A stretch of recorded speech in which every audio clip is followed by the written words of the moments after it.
So if we go back to the knowledge and skill statement, just like we have each previous time, how does this strand help us be a more inclusive teacher or even a collaborative group of teachers across disciplines or even within our team? How does this help promote stronger collaboration?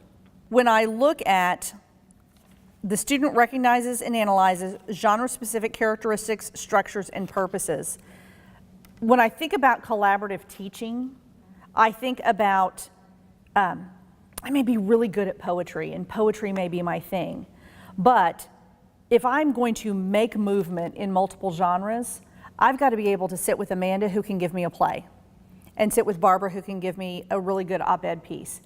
Learning is collaborative, I think, to help our students learn the characteristics and be able to transfer, like you talked about in the last video, transfer those skills. You have to give them the time to collaborate, which again brings us back to the response strand. They have to be able to collaborate about the structure of poetry for them to make meaning out of the structure in poetry.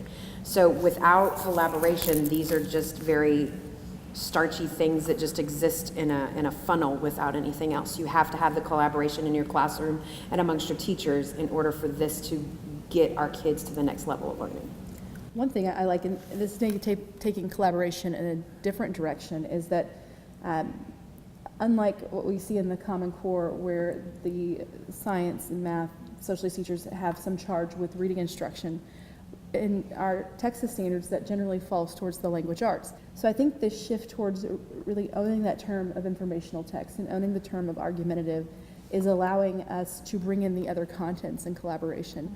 And as you see in that strand D, as it moves across, it's really looking at the elements of an informational text and making sure that students recognize and are able to understand how those characteristics and those elements work together, including the thesis or the controlling idea.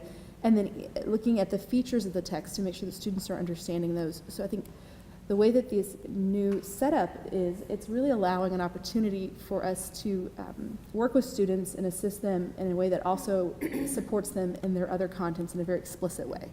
I think sometimes our instruction has been just focused on literature, or it's been focused on reading, or it's focused on writing.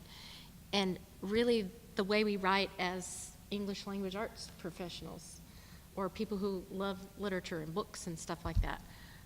I'm not sure that our focus has been that interdisciplinary focus of how do you read and write and speak and think about any genre, and then adding another layer on top of that is what does it mean to be a historian thinking about a piece, a poem, a letter, a photograph, a speech, a newspaper article.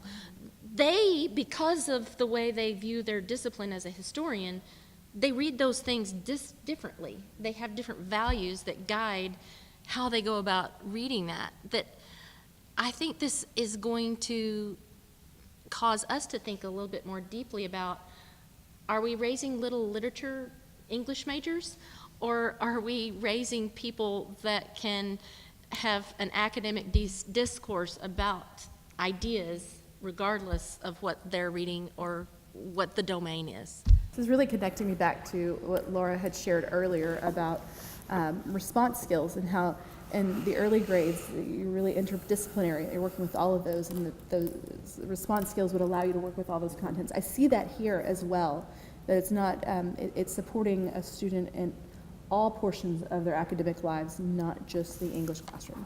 I think about what you just said about how historians read certain things, and what Laura said about that self-containment of a lot of K1, 2, 3, 4, 5 teachers. And I was at a social studies workshop, and we were taught how to read a map.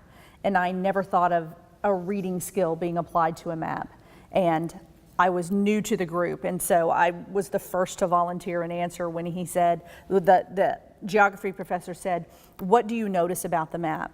And I said, well, at the top, up there by Amarillo, it says that there was a Civil War battle there. And he said, well, when we read a map, we call that north. And I thought, okay. And I just, as a reader, I was at the top of the page. Right. But then he taught me how to read a map and how to speak like a historian. And then how to make that a much more collaborative space with geography teachers rather than me feeling out of place as a language arts person. It didn't even matter that I misspoke. I learned something from that.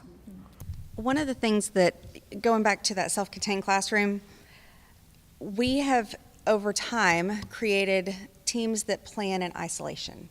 You plan social studies, you plan math, you plan science, you plan language arts. We come together, here's your plans, boom.